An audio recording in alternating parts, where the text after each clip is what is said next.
Hi, let's learn May Song. So I'm going to play it to you first of all. It's a joyous dancing tune. 1, 2, 3, 4.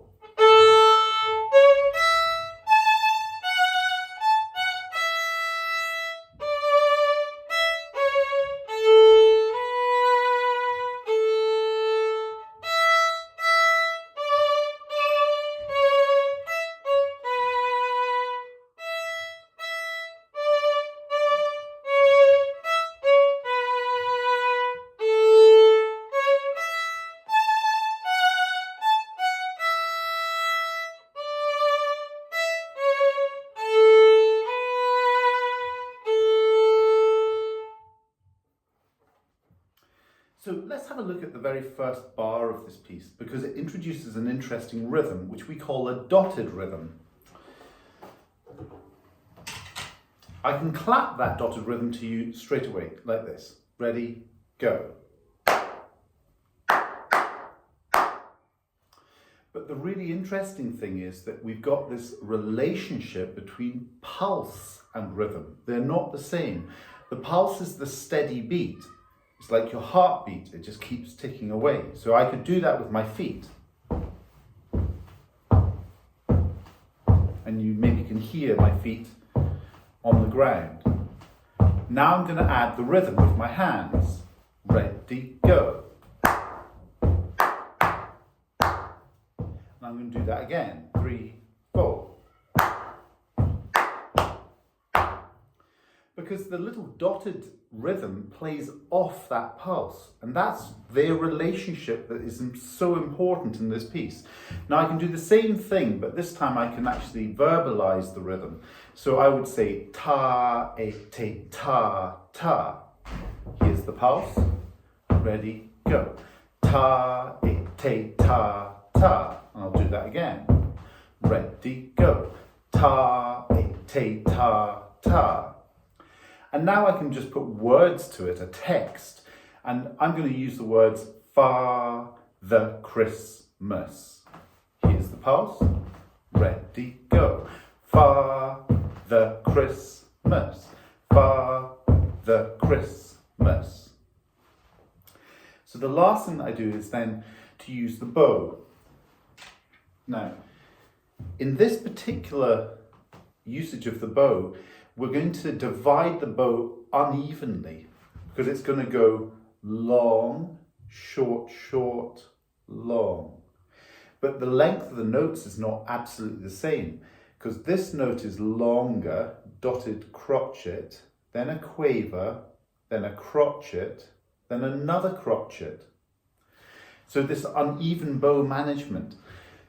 But if you think of the title of the song as being May Song with a capital M, then when you do this bowing, I think of drawing an M with my bow. So it goes long, short, short, long. So you have long, short, short, long, like that. Okay? Let's just try that on the E string first of all. Ready? Go. Long, short, short, long. And I'll do it on the A string. Ready, go.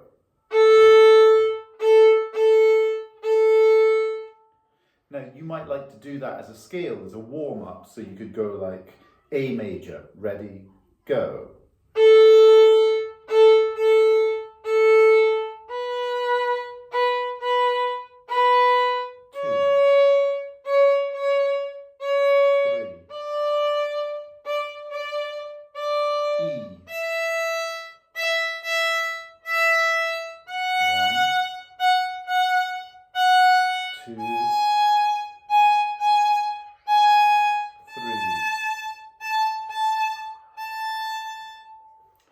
So it gives a bit of drama to the music, that dotted rhythm, and it's rather lovely.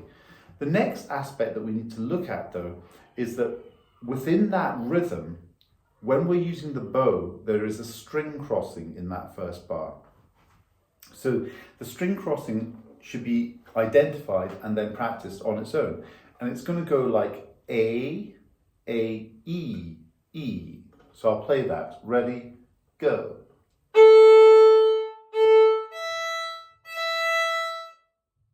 Again, ready, go.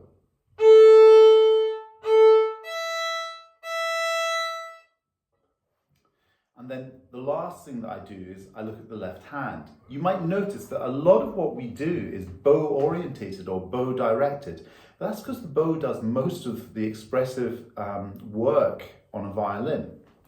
So here are the notes that we've got to play. Open A, just Mr. 2 on its own, so it's an independent Mr. 2. Open E, and Mr. 3 on its own, independent 3. Now we call that scale an arpeggio. It's a chord, but we are playing each note of the chord. And this is very important, this idea or concept of harmony, because basically we often play on the violin a melodic line, but the harmony is the really important thing because it gives meaning to that melodic line. The melodic line is a text, and it's the harmony that gives meaning to that text. So here we go, and we're going to just play each note with Piccadilly Circus. Open A, go. Mr. 2, go. Open E, go. 3 in the E, go. Then 2 bows on each note. Ready, go. 2, E, 3. And now single bow. Ready, go. A, 2, E, 3. And now we put the rhythm into it. So Father Christmas. Ready, go.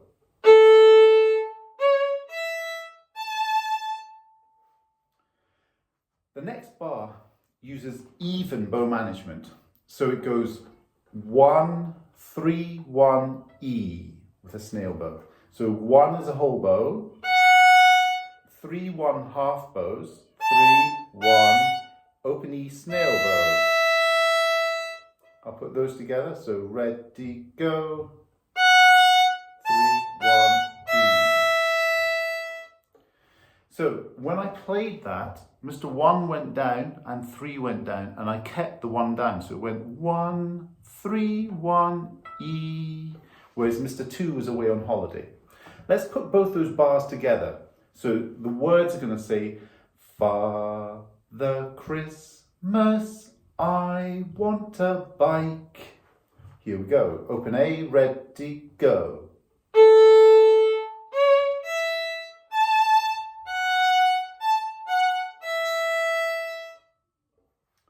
So we now get to the third bar of the piece, and this is actually one of the tricky bits. So I'm going to isolate it.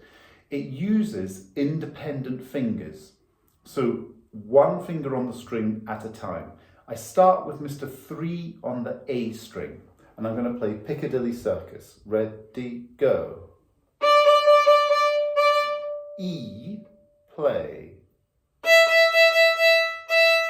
Mr. 2 on the A string, roll over, go. Open A. Mr. 1 on the A. Open A. So those are the notes for this tricky little bit.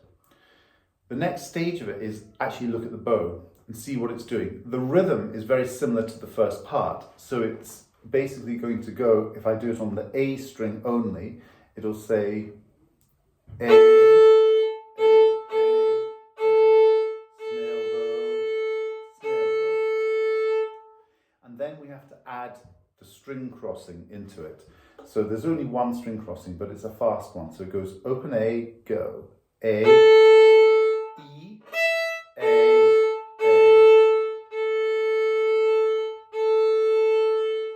We're still using that dotted rhythm, so I'm still drawing my letter M with the bow. So I'll try that again. So A, E, A, A, A, A. Try it again. Ready, go.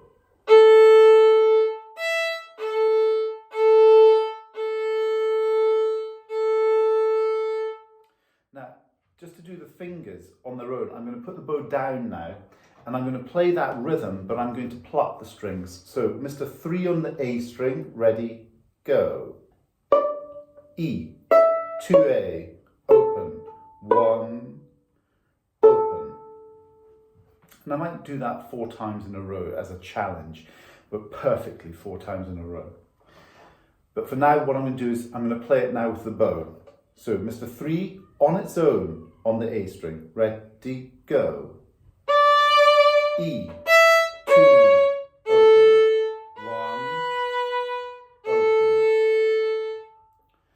The beauty of independent fingers is that you can play things quickly.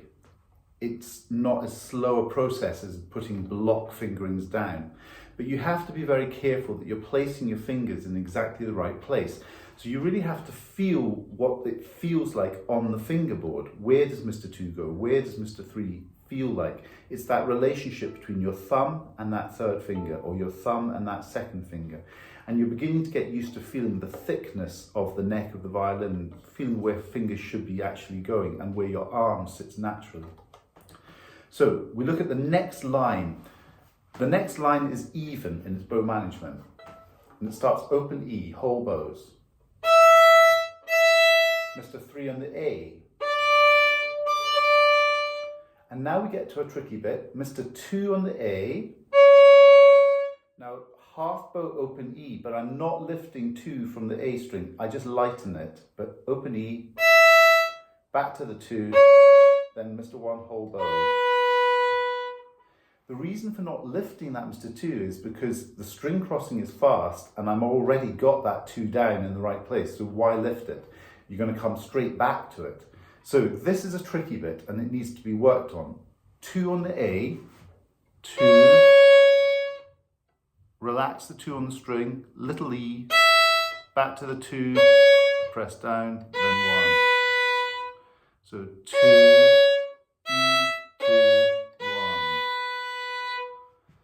and then I'll just add the first part, which was E, E, 3, 3. Then we do 2, E, 2, 1. Try that. Ready, go. 3, 2, E, 2, 1. Now, the next bit is exactly the same. But in the same way that you wouldn't say to someone, I love you, you have to do something different with the second playing of it. So I'm going to choose to play it a little bit less. So I'm going to use the same management of the bow of the longer note, long, long, short, short, and that sort of thing. But I'm going to just do less bow, so it's going to sound less. Ready, go.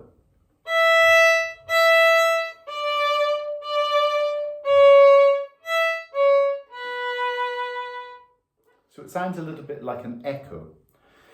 Now we get down to the last part of this piece. This piece is another ternary form piece. It has a structure of A, B, A. And so you're going to play the same as the first line of the piece. We're back to our A major arpeggio. Ready, go. 1, 3, 1, E. Independent fingers.